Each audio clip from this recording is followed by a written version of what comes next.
चार धाम यात्रा 6 महीने की यात्रा, कितने तैयार हम इस जो सत्र का नाम है इससे शुरू करते हैं कि कितने तैयार हैं हम? आपका बहुत बहुत धन्यवाद। देखिए, चारधाम यात्रा उत्तराखंड की और पूरे देश की बड़ी ही महत्वपूर्ण यात्राओं में से एक होती है। देश के और भी जो भी धार्मिक स्थल हैं, आमतौर पर चाहे अब तिरुपति तिरुमला हो, चाहे वो माता वैष्णो देवी का धाम हो, बैजनाथ धाम हो, वहाँ पर केवल एक धाम होता है। लेकिन हमारे उत्तराखंड में जो चारधाम यात्रा होती है, यहाँ मुख्य रूप से चार धाम हैं: यमुनोत्री धाम, गंगोत्री धाम, केदारनाथ जी का धाम और बद्रीनाथ जी का धाम। और इस यात्रा में न केवल हमारे देश से बल्कि विदेशों से भी बड़ी संख्या में लोगों का आना होता है।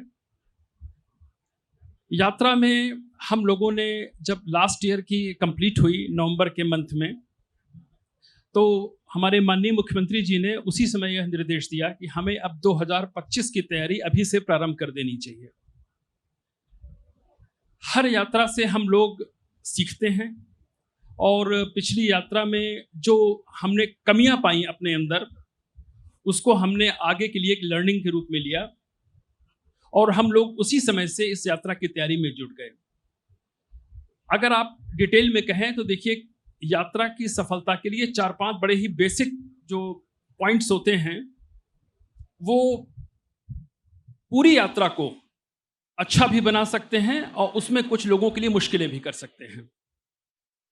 सबसे पहला इंपॉर्टेंट पॉइंट होता है कि आपकी चारों धामों के लिए जाने वाली रोड की कनेक्टिविटी कैसी है। सेकंड होता है कि आपकी ट्रैफिक का मैनेजमेंट कैसा है। थर्ड इंपॉर्टेंट इशू होता है कि आपने इस पूरे यात्रा मार्ग पर हेल्थ की क्या क्या फैसिलिटीज़ डेवलप की हैं। धामों में दर्शन की आपने क्या प्रक्रिया अपनाई हुई है। स्वच्छ पेयजल, टॉयलेट्स, ये 5-7 चीज़ें इतनी मूलभूत होती हैं जिससे कि आम आदमी का सरोकार होता है। तो हम लोगों ने इन सब चीज़ों को ध्यान में रख के अपनी तैयारियां की हैं और ऑलमोस्ट ये हमारी तैयारियां पूरी हो चुकी हैं। पुलिसिंग बहुत इंपॉर्टेंट है राजीव जी। पिछले साल में सर ने बताया कि जो भी कमियां थी उनको दुरुस्त किया गया है। क्या क्या कमियां रहीं और क्या क्या बदला हुआ इस बार नजर आएगा? धन्यवाद। जैसा कि कमिश्नर साहब ने बताया कि पिछले वर्ष की भी जो यात्रा थी हमारी, वो बहुत अच्छे से चली। इनिशियली ये जो 2-3 दिन का, इसमें कुछ एक प्रॉब्लम्स आई थी, जिसमें कि यात्रियों की संख्या बहुत ज़्यादा हो गई थी, विशेषकर यमुनोत्री धाम में। तो उसको हम लोगों ने फिर से हमने रिविजिट किया है और हमारी वहाँ पे फील्ड विजिट्स भी हुई हैं। कंसर्निंग डीएम एसएसपी को भी बताया गया है कि वो उनके जितने भी आप यमुनोत्री जाएंगे तो वो हमारा 5 किलोमीटर का पैदल रूट है, तो उस रूट को भी हमने दुरुस्त कर लिया है।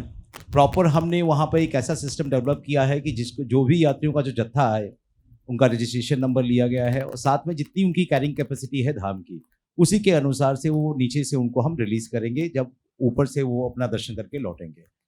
और ट्रैफिक की व्यवस्थाओं के लिए जैसा एक इस बार इनोवेशन किया है, इसमें जो चारों जो रूट्स हैं हमारे, जो केदारनाथ, बद्रीनाथ, यमुनोत्री और श्री गंगोत्री के लिए, उसमें हम लोगों ने हमने सेक्टर्स में डिवाइड किया है और उसमें हमें प्रशासन का भी और कमिश्नर साहब का भी बहुत सहयोग मिला कि उसमें हमें जो भी हमारे लॉजिस्टिक्स थे उसको उनको प्रोवाइड किया गया है, जिसमें कि हम लोगों ने प्रत्येक रूट को 5 से 10 किलोमीटर के रूट पे में सेक्टर्स में उसको डिवाइड किया है और उसमें हम लोगों ने डेडिकेटेड 2 कांस्टेबल्स की मोबाइल पे, मतलब मोटरसाइकिल पे, उस पर उनकी ड्यूटीज़ लगाई हैं।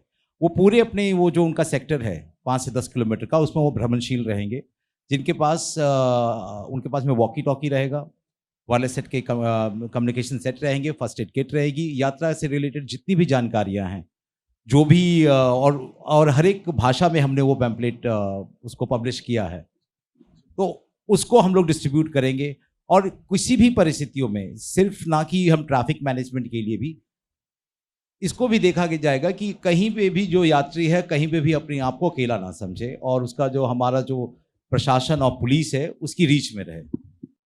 विनय जी, लोग बड़ी संख्या में हैं और यहाँ का जो इंफ्रास्ट्रक्चर है वो बहुत सीमित क्षमता वाला है, तो ऐसे में कैसे होगा मैनेज? पिछले साल ट्रैफिक की बड़ी समस्याएं हुई, फिर ऑफलाइन जो रजिस्ट्रेशन हुआ उसमें भी कई तरह के लोगों को दिक्कतें हुई, फिर लोग रहेंगे कहाँ, खाने की क्या क्या व्यवस्था है इस बार? देखिए, जो पहले की यात्राएं थी उनसे हमने काफ़ी कुछ सीखा भी है। इस बार हम लोगों ने 3-4 बड़े कदम उठाए हैं और मैं आपको एक-एक करके उसके बारे में ब्रीफ कर देता हूँ। पिछली बार हम लोगों ने जो हमारे ऑफलाइन रजिस्ट्रेशन थे, तो हम लोगों ने लोगों को एक नंबर्स रिस्ट्रिक्ट कर रखे थे। इस बार माननीय मुख्यमंत्री जी ने शासन स्तर पर यह निर्णय लिया कि लोगों को लंबी वेटिंग न करनी पड़े। लोगों ने 3-3, 4-4 दिन तक ऑफलाइन रजिस्ट्रेशन में, जिसको हम स्पॉट रजिस्ट्रेशन कहते हैं, उसके लिए इंतज़ार किया था। इस बार कोई नंबर्स का हमने प्रतिबंध नहीं रखा है और लोग आएंगे, उनको 48 घंटे पहले उस धाम का जाने का हम लोग स्पॉट रजिस्ट्रेशन कर देंगे। इस बार हमने अपनी होल्डिंग एरियाज पहले से ही आइडेंटिफाई कर रखी हैं। होल्डिंग एरिया, आप उस एरिया को समझ सकते हो कि इन केस ऑफ इमरजेंसी, आपको पता है कि हमारा उत्तराखंड राज्य एक हिली टेरेन है यहाँ की, और बारिश भी होती हैं, कभी कभार लैंडस्लाइड भी होते हैं, यात्रा 2 घंटे 4 घंटे के लिए रोकनी भी पड़ जाती है, कभी कभी 1 से 2 दिन भी लग जाते हैं। जैसा डिजास्टर मैनेजमेंट जो हमारा यहाँ का है वो काफ़ी इफेक्टिव है, तो पहले से ही फोरकास्ट कर देता है कि नेक्स्ट 48 आवर्स जो हैं ये बारिश के या लैंडस्लाइड के हो सकते हैं। तो हमने इस बार अपनी होल्डिंग एरियाज़ को काफ़ी डेवलप किया है और मैं आप के चैनल के माध्यम से बताना चाहूँगा कि हमारा पहला होल्डिंग जो एरिया होगा वो हरिद्वार होगा, नेक्स्ट हमने ऋषिकेश में रखा है, थर्ड हमने श्रीनगर में रखा है, चौथा रुद्रप्रयाग में रखा है और पांचवा हमारा फिर सोनप्रयाग का है। कैपेसिटी क्या होगी?